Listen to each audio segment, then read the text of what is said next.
आज अपन पढ़ रहे हैं जन आंदोलनों का उदय। इसमें सबसे पहले आया था कि जन आंदोलनों की प्रकृति कैसी थी। जन आंदोलन अपना देश आजाद होने के पश्चात 1947 के बाद की हम बात कर रहे हैं कि जन आंदोलन जो भी हुए, क्योंकि ये किताब है ना अपने 12वीं क्लास की जो राजनीति विज्ञान की किताब है, स्वतंत्र भारत में राजनीति, इसका 7वां अध्याय है जन आंदोलनों का उदय। स्वतंत्र भारत में राजनीति तो स्वाभाविक है कि इसमें सारी बातें 1947 के बाद की ही मिलेंगी, अपने देश आजाद होने के पश्चात ही मिलेंगे। तो इस अध्याय में अपना पहला टॉपिक है कि जन आंदोलनों की प्रकृति कैसी थी, इनके बारे में हम पढ़ेंगे। वैसे जन आंदोलन की प्रकृति पर्यावरण से संबंधित ज्यादा थी, महिलाओं ने भी भाग लिया था।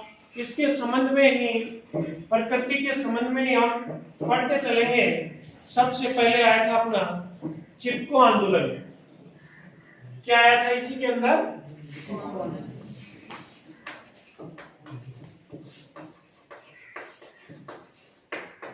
आपने चिपको आंदोलन का खूब नाम सुना होगा। चिपको आंदोलन हम थोड़ा सा चर्चा करेंगे कि कब शुरुआत हुई। इसकी शुरुआत 1973 में उत्तराखंड में हुई। इसकी शुरुआत 1973 ईस्वी में कहाँ हुई? उत्तराखंड नामक एक आजकल जो राज्य है उसके अंदर इसकी स्थापना हुई। शुरुआत के अंदर 2-3 गांवों में ही शुरुआत हुई थी।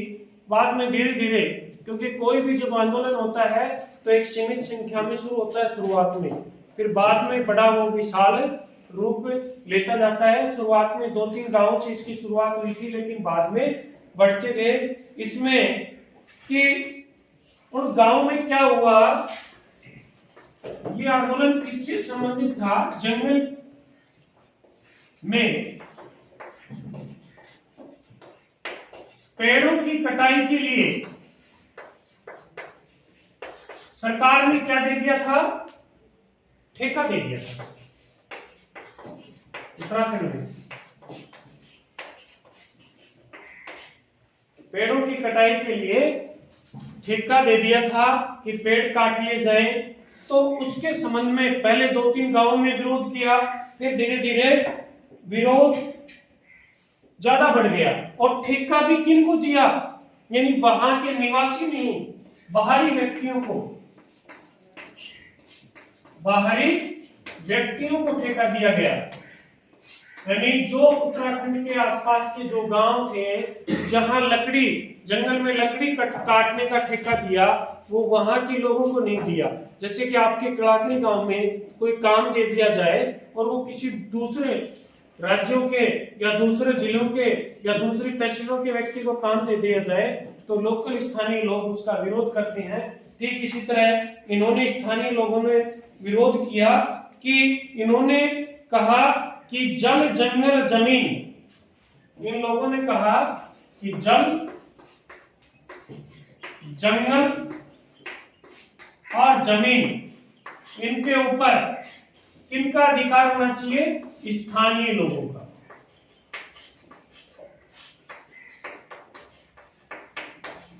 स्थानीय लोगों का अधिकार होना चाहिए। जमीन हमारी, कोई बाहर का व्यक्ति आ जाए कब्जा कर ले, पुरानी बात है। आप तो पैसे देके कोई व्यक्ति कहीं रह सकता है, जमीन खरीद तो सकता है, लेकिन पहले ऐसा नहीं कि कह रहे कि हमारा जंगल, जल, जमीन, ये ऐसे प्राकृतिक संसाधन कहलाते हैं। आपने सुने होंगे, क्या कहलाते हैं ये? प्राकृतिक संसाधन। और इनका मानना है कि इन संसाधनों के ऊपर स्वामित्व किनका होना चाहिए? स्थानीय लोगों का स्वामित्व या नियंत्रण, अधिकार या नियंत्रण किनका होना चाहिए?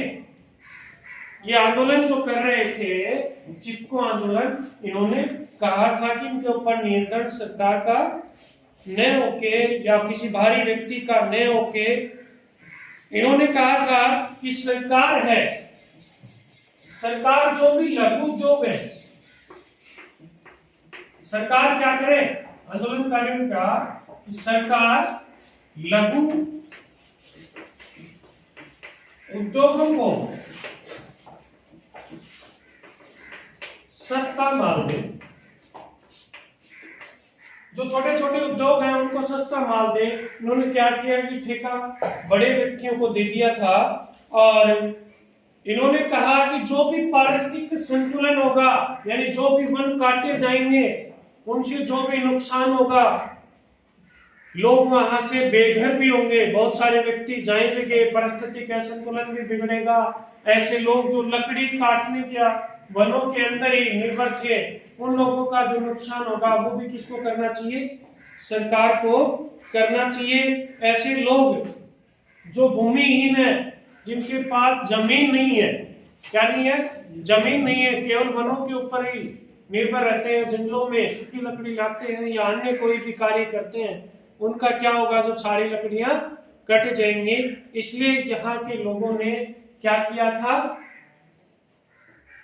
इस चिपको आंदोलन की शुरुआत की थी। महिलाओं ने इस आंदोलन में बहुत ज्यादा भाग लिया था, मतलब कि चिपको आंदोलन में किसने भाग लिया था? महिलाओं ने भी भाग लिया था। एक बात और है, जो ये ठेकेदार थे लकड़ी काटने वाले, ये नशे का, शराब का भी काम करते थे। तो महिलाएं ने शराबबंदी की भी, शराब के खिलाफ भी उन्होंने क्या चलाया था? आंदोलन चलाया था, क्योंकि ये लोग शराब के माध्यम से वहां के पुरुषों को नशे की गर्त में ले जा रहे थे। इसलिए इन महिलाओं ने उन शराब माफिया तथा जो लकड़ी काटने का ठेका ले रखा था भारी व्यक्तियों, इनके खिलाफ उन्होंने क्या किया था? आंदोलन किया था। नट चिपको आंदोलन में सुंदरलाल बहुगुणा का नाम आता है, आपकी किताब में शायद नहीं है। चिपका आंदोलन में किसका नाम आता है बेटा? सुंदरलाल बहुगुणा का नाम भी आता है, फेमस है। यानी कोई आपसे पूछे चिपको आंदोलन क्या है? चिपको आंदोलन उत्तराखंड राज्य में स्थानीय लोगों द्वारा चलाया गया एक ऐसा समूह है। वहां जंगल में लकड़ी काटने का एक ठेका किसी भारी व्यक्तियों को दे दिया था। तब वहां के स्थानीय लोगों ने मिलकर यह आंदोलन चलाया था। 1973 में शुरुआत किया था कि जो भी लकड़ी काटने से पारिस्थितिक संतुलन बिगड़ेगा या भूमिहीन जो किसान हैं, उनके जो वन के ऊपर निर्भर है, उनको एक तो कैसे व्यवस्था करोगे, और लकड़ी काटने से जो जो नुकसान होगा परिस्थिति के ऊपर। उन्होंने कहा कि ये बाहर के व्यक्ति ने, मेन बात तो क्या कर दिया उन्होंने, जो ये बाहरी व्यक्ति था ना, इनको क्यों दे दिया? फिर जनता, वहां जो भारी व्यक्ति थे, ये शराब का व्यवसाय भी करते थे, इससे भी वो ज्यादा पीड़ित थे। तो ये हम पढ़ रहे थे जन आंदोलनों की प्रकृति। इसी में हमने चिपको आंदोलन पढ़ा। इसमें हमने देखा कि महिलाओं ने भी भाग लिया, पुरुषों ने भी भाग लिया था। ऐसा नहीं कि महिलाओं ने भी बढ़ चढ़कर इसके अंदर भाग लिया था।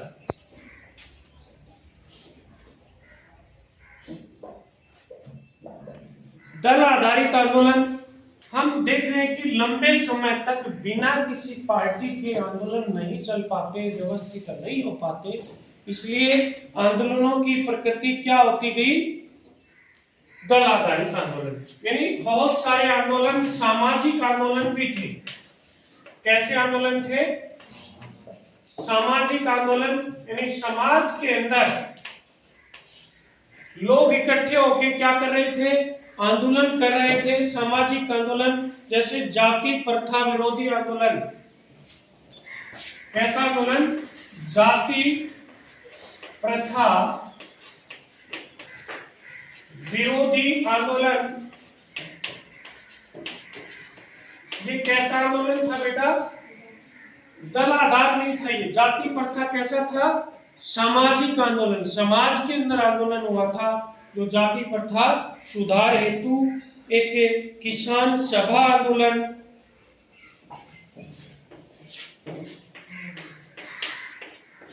किसान सभा आंदोलन, मजदूर आंदोलन, इस तरह के आंदोलन थे जो बिना पार्टी में हुए। कोई जरूरी नहीं किया बिना पार्टियों के आंदोलन किए गए थे। मजदूरों ने संगठन बनाए थे। एक मार्क्सवादी लेनिनवादी समूह था,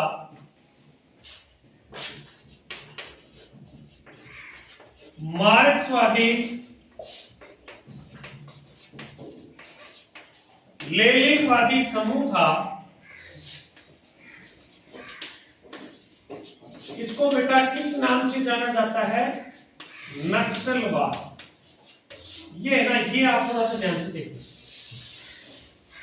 बाकी तो ये संगठन है, ये इसको मजदूर आंदोलन की जगह मजदूर संगठन भी अपन कर सकते हैं। यानी आपसे पूछा जाए नक्सलवाद क्या है? मार्क्सवादी लेनिनवादी एक समूह है। अपन ये नहीं कहते कि आतंकवादी हैं। वैसे देखा जाए तो ये भी, इन्होंने भी एक आंदोलन किया था, क्योंकि ये जब भी जंगलों में जैसी भी स्थिति में रहते थे, इनको डिस्टर्ब किया गया आधुनिकता के युग में, चाहे वो देश की उन्नति के लिए हो।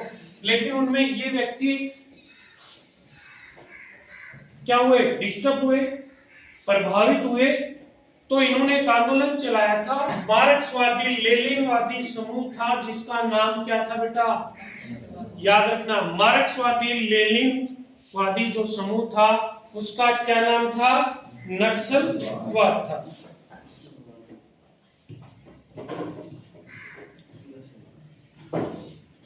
राजनीतिक दलों से स्वतंत्र आंदोलन, ये दल आधारित आंदोलन है।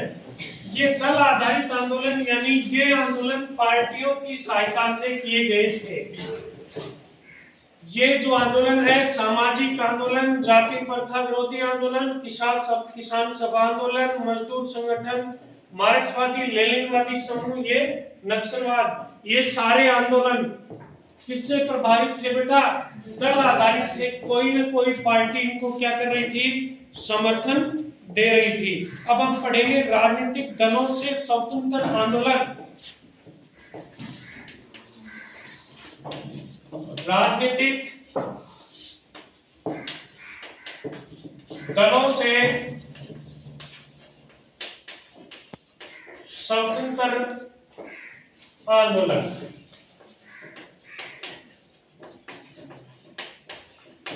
इसका मतलब क्या हुआ?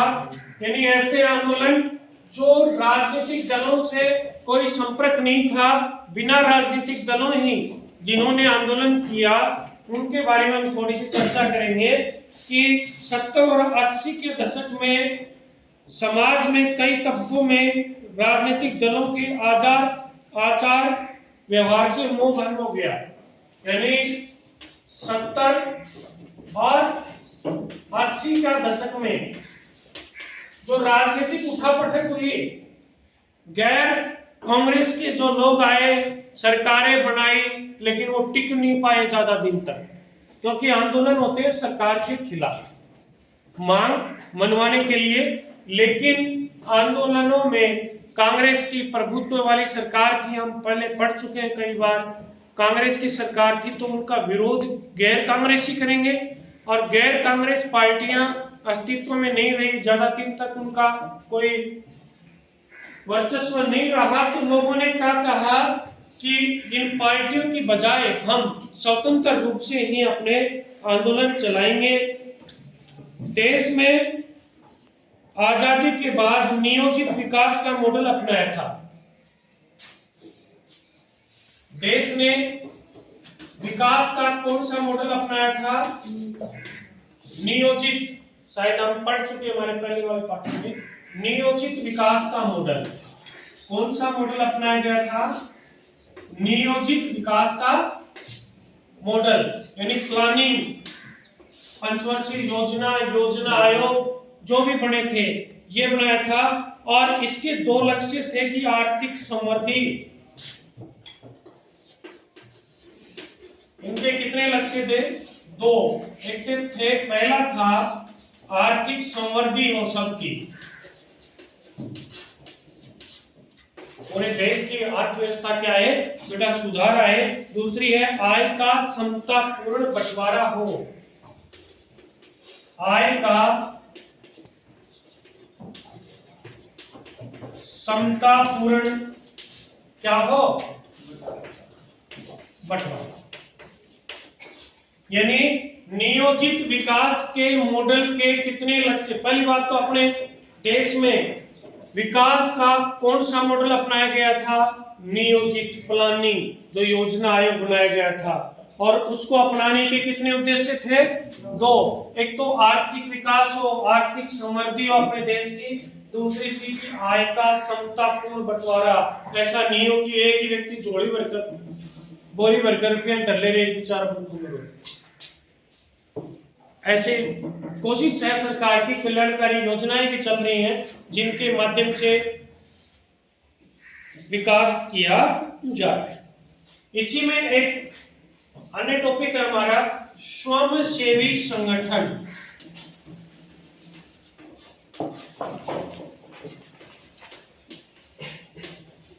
आपसे पूछा जाए बेटा स्वयंसेवी संगठन क्या होता है। स्वयं का मतलब इच्छा से, स्वयंसेवी जो व्यक्ति अपनी इच्छा से सेवा करना चाहते हैं, ऐसे संगठन क्या कहलाते हैं, स्वयंसेवी संगठन। मध्यम वर्ग के युवा कार्यकर्ताओं ने गांव के गरीब लोगों के बीच रचनात्मक कार्यक्रम, सेवा संगठन चलाए। इन संगठनों को सामाजिक कार्यों की प्रकृति स्वयंसेवी थी, यानी सामाजिक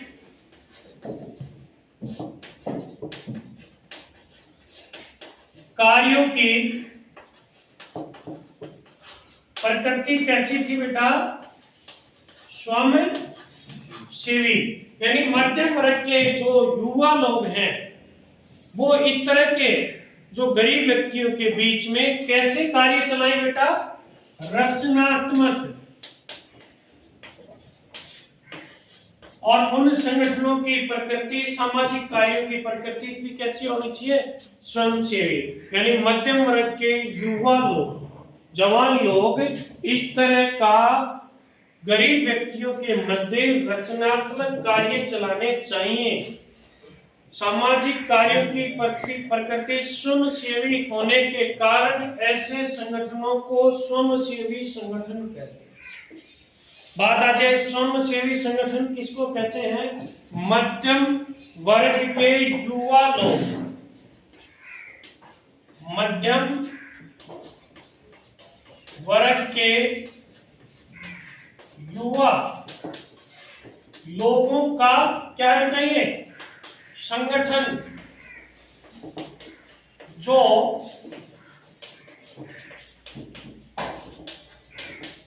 गरीबों के बीच या मध्य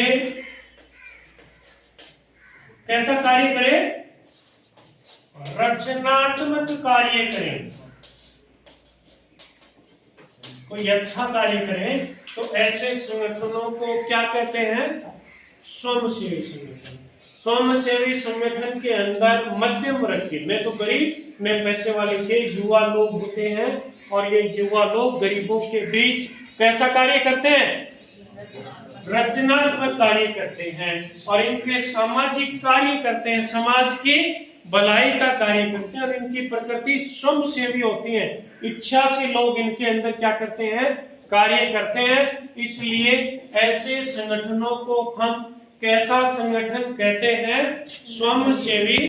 अब हम पढ़ेंगे दलित पैंथर्स क्या था। दलित पैंथर्स, दलित शब्द तो आ गया कि दलितों से, पिछड़ों से संबंधित है, लेकिन पैंथर्स क्या आ गया, जैसे कि सूरजमुखी आशीषों वाला फकीर,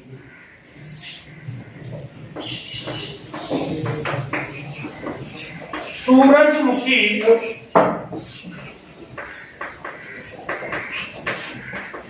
आशीषों वाला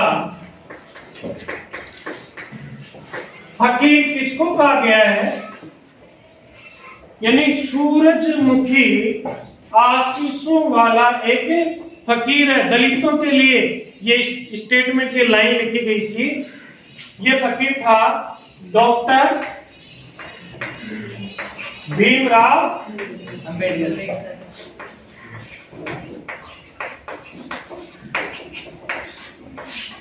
सूरजमुखी आशीषों वाला फकीर दलितों से संबंधित, यानी दलितों को एक सूरज की भांति आशा दिख रही थी कि यही व्यक्ति हमारे लिए कुछ कर सकते हैं। अब दलित पैंथर्स महाराष्ट्र में, दलित पैंथर्स कहां बना बेटा? महाराष्ट्र में। कब बना? 1972 ईस्वी में। 1972 ईस्वी में दलित पैंथर महाराष्ट्र में बना। दलित युवाओं का एक संगठन,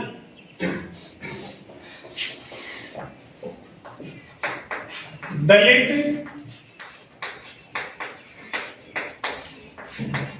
युवाओं का एक संगठन, यानी दलित युवाओं का एक संगठन जो 1972 में महाराष्ट्र में बना, उसको किस नाम से जाना जाता है? दलित पैंथर्स के नाम से जाना जाता है। पहली बात, कोई आपसे पूछे दलित पैंथर्स क्या है, आप कहोगे दलितों का एक समूह। क्या कहलाता है? दलितों का नहीं, दलित युवाओं का एक समूह या संगठन जो 1972 में बना, महाराष्ट्र में बना, उसका नाम क्या है? दलित पैंथर्स है। दलितों के ऊपर जो भी अत्याचार हो रहे थे उनके खिलाफ उन्होंने क्या उठाई बेटा? आवाज उठाई। छुआछूत की प्रथा, जाति की, जो भी अन्य दलितों के ऊपर किसी तरह के अत्याचार हो रहे थे उनके संबंध में इन्होंने क्या किया? आवाज उठाई और उनकी सफलता भी मिली। हमारा संविधान का एक अनुच्छेद है, आपको याद हो तो, अनुच्छेद 17, वो किससे संबंधित है बेटा? छुआछूत से संबंधित, कि कोई किसी से छुआछूत नहीं करेगा।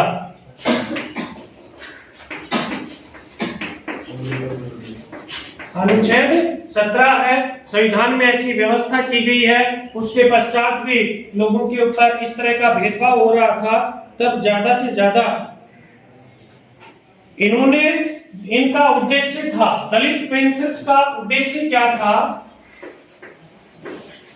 मुख्य उद्देश्य दलितों पर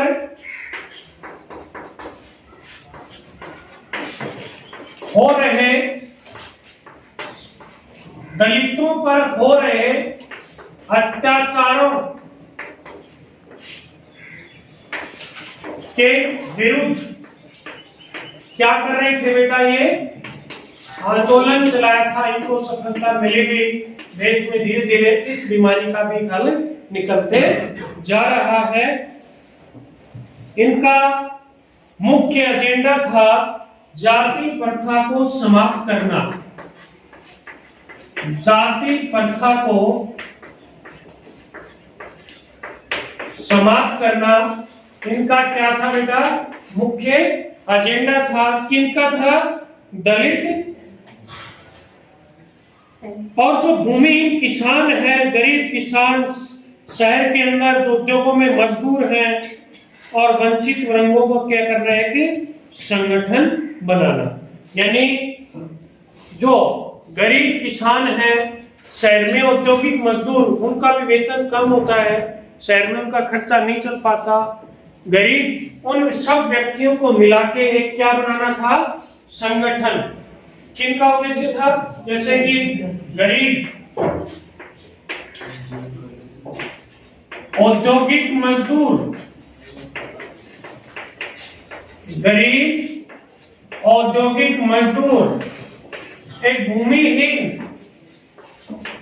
यानी जमीन है नहीं और बेचारे दूसरों के खेती का काम कर रहे थे, इन सबको मिला के एक संगठन बनाने का उद्देश्य किसका था? दलित पैंथर। एक बामसेफ क्या है? शब्द है बामसेफ। बामसेफ क्या है? ये है backward and minority employees federation. Backward and minorities, backward and minority employees, minority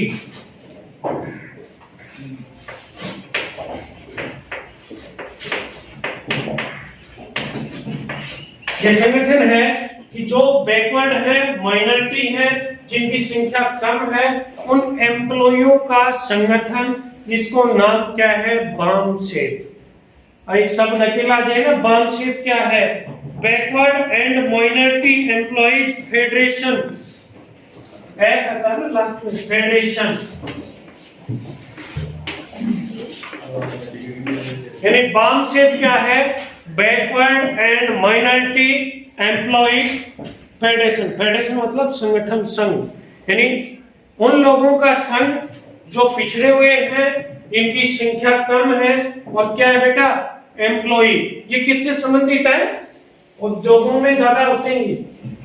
BAMCEF, आपसे सीधा एक लाइन का, बामसेफ क्या है वैसे आ जाए। बामसेफ क्या है, backward and minority employees federation, एक संघ है जिसका नाम है बामसेफ। इन्होंने रैली, अपनी मांग अपनाने के लिए क्या किया था, रैली किए थे, धरना प्रदर्शन और जेल भरो आंदोलन। जाति पंचायत की परंपरागत संस्था दलित पैंथर्स ने किन लोगों को स्थानबद्ध, जाति के आधार पर इन्होंने सारा मामला किया था। कई बार पूछ ले कि दलित पैंथर्स किस आधार पर काम कर रहे थे, जाति आधार पर ज्यादातर काम कर रहे थे।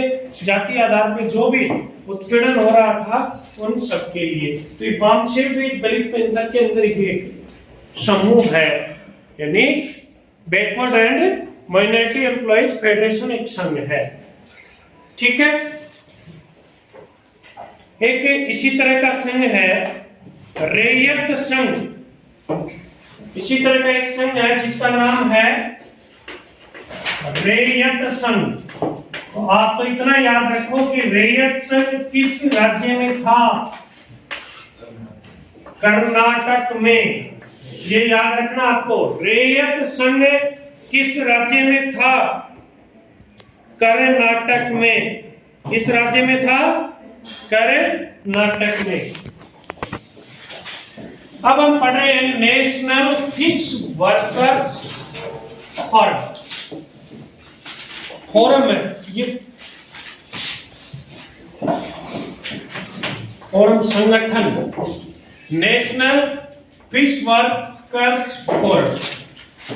फिश मछली, हिंदुस्तान, भारत विश्व में मछुआरों की संख्या की दृष्टि में कौन सा स्थान है, दूसरा। मछुआरों की संख्या की दृष्टि से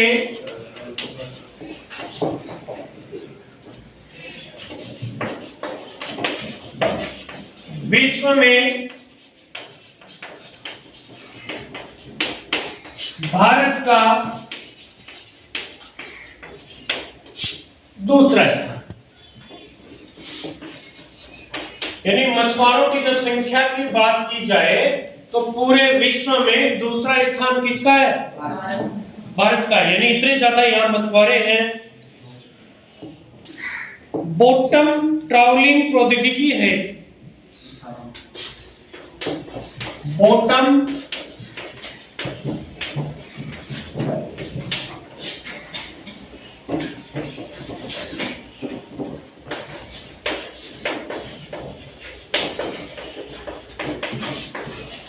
मत्स्य उत्पादन से संबंधित है। मछुआरों का क्या काम होता है, मछली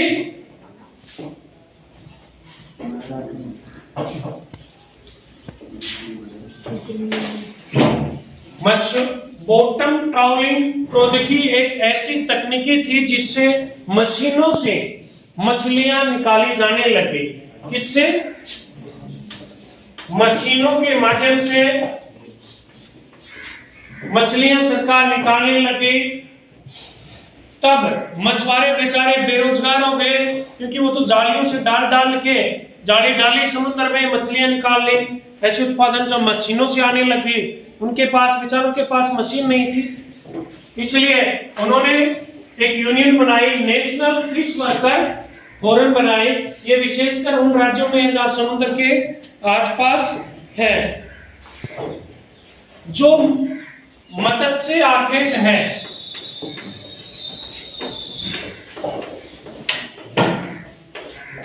ये बात करें जैसे कि हम हमारे संविधान में कार्यों का बंटवारा केंद्र सूची, राज्य सूची, समवर्ती। केंद्र सूची या संघ सूची जिसके ऊपर कानून केंद्र सरकार बनाती है, राज्य सूची के ऊपर राज्य सरकार, और समवर्ती के दोनों। तो ये मत्स्य आखेट कौन सी सूची का विषय है? ये है राज्य सूची का। कौन सी सूची का? राज्य सूची का। इसलिए नेशनल फिश वर्कर फोरम ने केंद्र सरकार के ऊपर आंदोलन न बना के उसी राज्य के ऊपर इन्होंने क्या किया? आंदोलन प्रारंभ किया। तो मत्स्य आखेट किस सूची का विषय है बेटा? राज्य सूची का है। ये एक आर्थिक उदारीकरण किया गया। क्या किया गया था? आर्थिक उदारीकरण। ये था 1980 ईस्वी में। आर्थिक उदारीकरण कब किया गया? 1900। देश की अर्थव्यवस्था को उदारीकरण। बहुत सारे देशों में मंदी का भी दौर आया था। अपने देश में आर्थिक उदारीकरण किया गया था 1980 के अंदर। इस वर्कर में इतना ही है। अब एक महत्वपूर्ण आंदोलन है ताड़ी विरोधी आंदोलन। क्या है? लिख तो लिया बस अपने। ताड़ी भी कोई बड़ी नशीला पदार्थ होता है जिसको पीते हैं, बीड़ी है, क्या है? नशीला है, ठीक है ना। ताड़ी विरोधी आंदोलन कहाँ हुआ? सबसे पहले दक्षिणी आंध्र प्रदेश में महिलाओं का एक स्वतःस्फूर्त आंदोलन था। ये आंदोलन कहाँ हुआ बेटा? दक्षिणी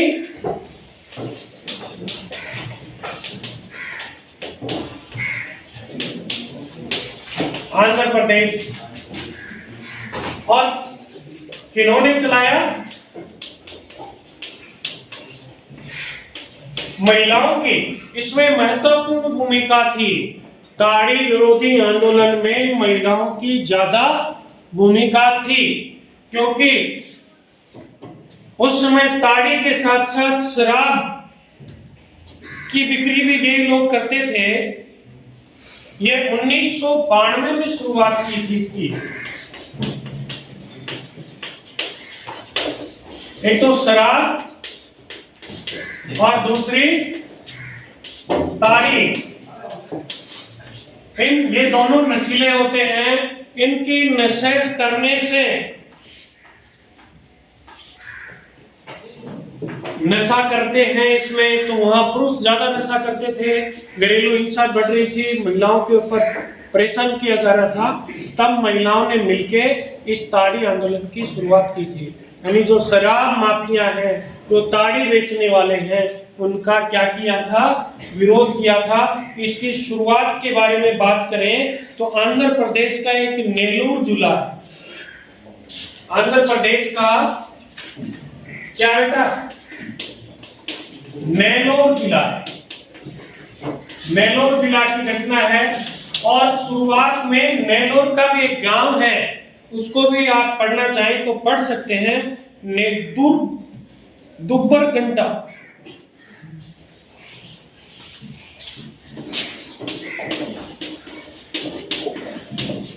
शुरुआत क्या हुई? आंध्र प्रदेश के नेल्लोर जिले के दुब्बरगंटा गांव में 1990 को जो प्रौढ़ साक्षरता शुरुआत की गई। क्या की गई? प्रौढ़ साक्षरता क्या होती है? जो ऐसे व्यक्ति जो पहले पढ़े नहीं है, प्रौढ़ हो गए, बुढ़े हो गए, उनको पढ़ाने का सरकार का कार्यक्रम था। 1990 में शुरुआत की गई थी और उस समय महिलाओं ने इसमें बहुत ज्यादा भाग लिया था साक्षरता में। तब महिलाओं की शिकायत आई थी कि हमारे क्या करें, पुरुष हैं, घर वाले सब नशा पता ज्यादा करते हैं जिससे हम परेशान रहते हैं। तो उन बातों को सुन के ये ताड़ी आंदोलन चलाया गया था। ताड़ी आंदोलन का नारा भी था,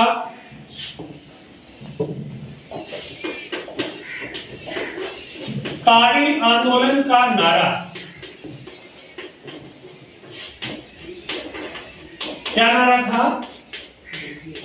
सिंपल सा नारा था, ताड़ी की बिक्री बंद करो।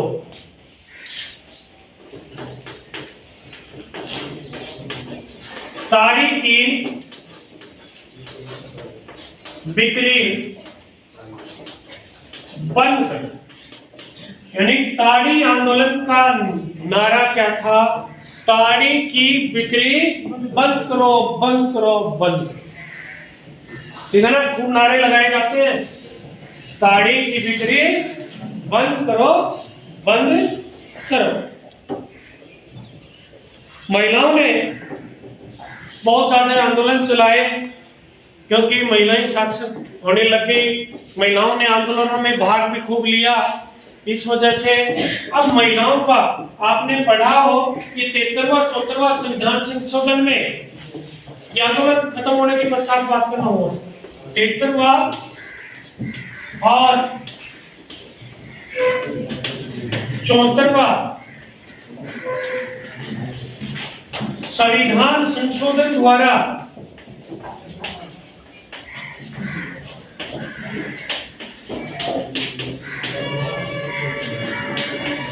स्थानीय निकायों में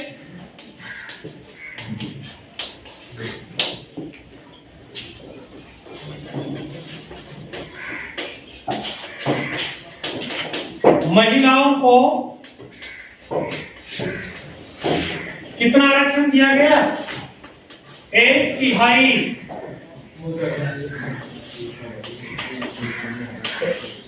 आरक्षण दिया गया। महिलाओं ने लोकसभा और विधानसभा की भी मांग की, लेकिन उनको आज तक दिया नहीं गया। कई बार ये संसद में पेश हो गया लेकिन पास नहीं हुआ। एक तो 73वां 74वां संविधान संशोधन हुआ था जो 1992 और 93 में हुआ था। 93 में हुआ था, 1 अप्रैल से जो लागू हुआ था,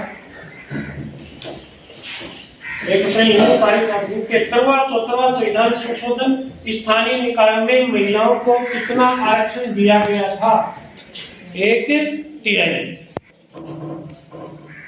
नर्मदा बचाओ आंदोलन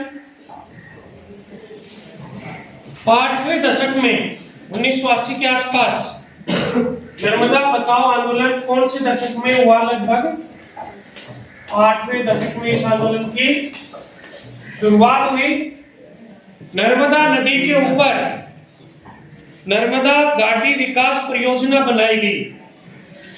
क्या बनाई गई? नर्मदा घाटी विकास परियोजना बनाई गई। ये नर्मदा नदी किन किन राज्यों से होकर गुजरती है? मध्य प्रदेश, गुजरात और महाराष्ट्र।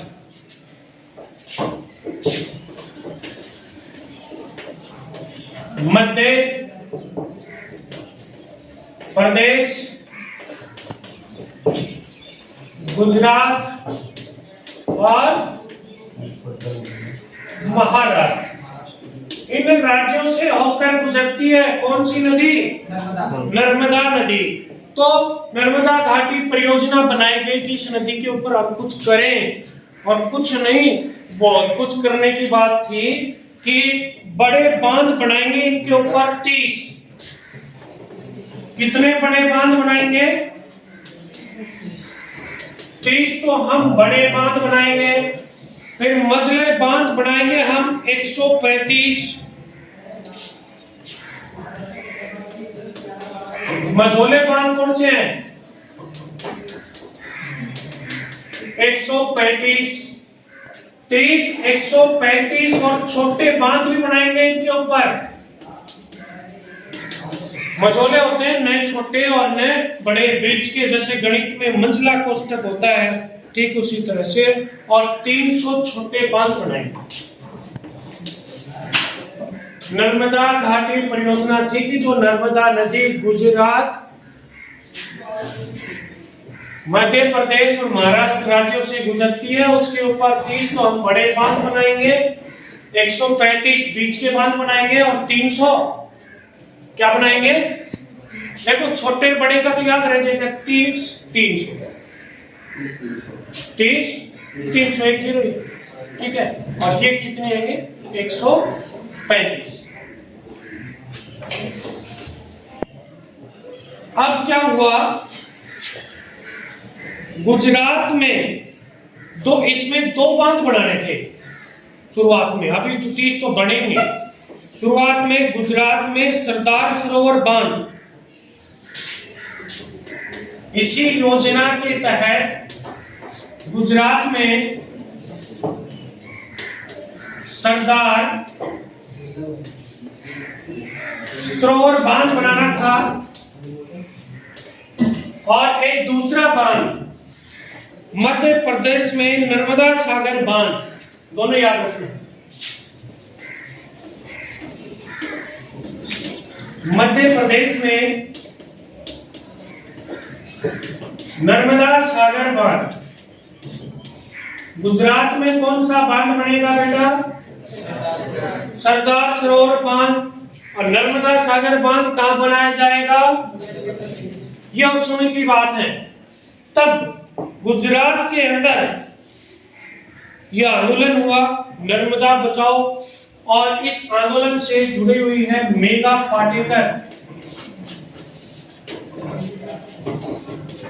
इन्होंने यह आंदोलन क्यों चलाया? अरे जब अब बात तो ये थी कि तीनों राज्यों को सिंचाई की सुविधा मिलेगी, तीनों गुजरात, मध्य प्रदेश और महाराष्ट्र तीनों को मिलेगी, लेकिन लोगों ने कहा कि आप इतने बांध बना दोगे, बड़ा कितनी जगह रुकेंगे, पेड़ कटेंगे। प्रकृति पर्यावरण प्रेमियों ने कहा कि हम इतने पेड़ नहीं कटने देंगे। उनके मध्य इस अकेले सरदार सरोवर बांध योजना में 245 गांव, इस योजना में 245 गांव डूब जाएंगे, क्योंकि बांध बना दिया, और बांध से जो पानी रुकेगा उन रुकने में बीच में आने वाले 245 गांव आएंगे। अब वो गांव कहां जाके रहेंगे? उनकी समस्या, यदि वो दूसरी जगह जाए तो उनको दूसरी जगह आप मकान बना के दो। उन्होंने मकान बना रखा है, जगह की जगह दो। इन मांगों के लिए इन्होंने सरदार सरोवर बांध, और लगभग 245 गांव में 2.5 लाख लोग हैं। कितने लोग? 2,50,000। ये 2.5 लाख लोग कहां जाएंगे? इनकी यहाँ खेती है, जमीन है, या कुछ कमा के खा रहे हैं, आप तो इनको यहां से निकाल दोगे, तो ये क्या करेंगे? सरदार सरोवर बांध से अकेले से 245 गांव, 2,50,000 व्यक्ति प्रभावित हो रहे हैं, इतना बड़ा बांध। इसके लिए ये नर्मदा बचाओ आंदोलन चलाया गया था। ये 1988-89 के लगभग आंदोलन की शुरुआत हुई थी। इस आंदोलन के परिणाम स्वरूप ही राष्ट्रीय पुनर्वास नीति बनी। क्या बनी? राष्ट्रीय पुनर्वास नीति 2003 में बनी बेटा। कब बनी? क्योंकि आंदोलन किया तो सरकार को भी विचार करना पड़ता है कि वास्तव में समस्या जायज है। इन जो लोगों, विस्थापित लोग हैं, जो प्रभावित लोग हैं, इनको एक नीति बनाई, और वो राष्ट्रीय पुनर्वास नीति कब बनी? 2003 में, कि इन प्रभावित लोगों को कैसे हम बसाएं, कैसे क्या किया जाए। 8वें दशक आप इसमें साल में लिखना चाहो, 1988 से 89 के आसपास हुआ। अब जन आंदोलनों के सबक, यानी ये जब जन आंदोलन हुए, जन आंदोलनों के सबक। अब आप जन आंदोलन पढ़ चुके हो, इन जन आंदोलनों का क्या फायदा हुआ? जन आंदोलनों से लोग, एक समूह इकट्ठे, पीड़ित लोग इकट्ठे हुए, अपनी मांगी गई और सरकार द्वारा उनका क्या किया गया, कुछ समाधान भी किया। यदि जन आंदोलन नहीं होते बेटा तो सरकार भी मनमर्जी कर सकती थी और जो वास्तविक समस्या थी वो सरकार तक पहुंच भी नहीं पाती। हमने आज जो आंदोलन पढ़े हैं, इन आंदोलनों से समाज में पीड़ित लोग, एक तरह के पीड़ित लोग क्या हुए, इकट्ठा हुए। इसी के तहत एक सूचना के अधिकार का आंदोलन चलाया गया।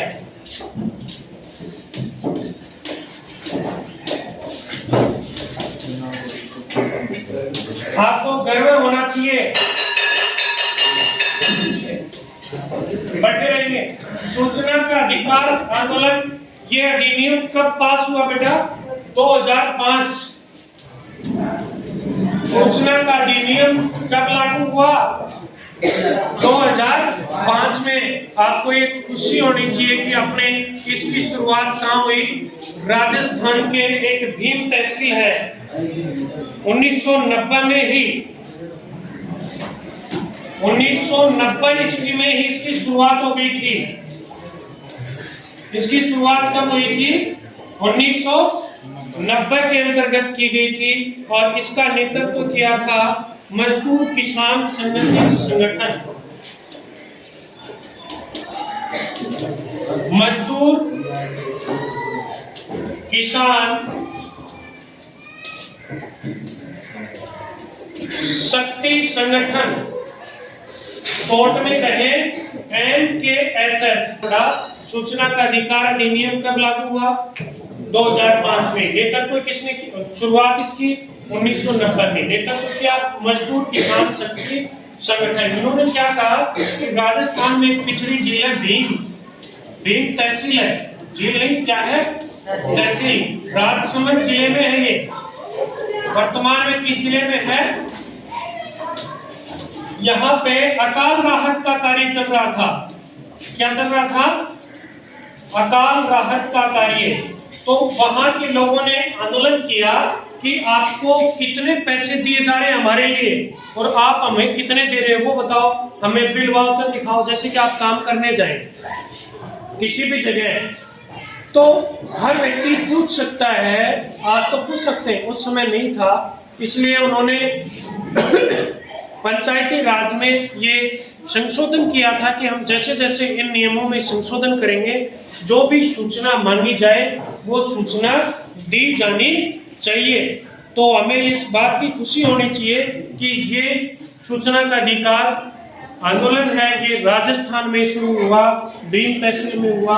वहाँ के मजदूर लोगों ने, मजदूर किसान शक्ति संगठन ने इसका नेतृत्व किया। उन्होंने मांग की थी, जो भी अकाल राहत का कार्य चल रहा था, कि कितना पैसा मजदूरों को मिल रहा है, हमें वो बिल वाउचर दिखाओ, क्योंकि जितना मिल रहा है वो शायद हमें नहीं दे रहे हो। ये सब तमाम बातें थी।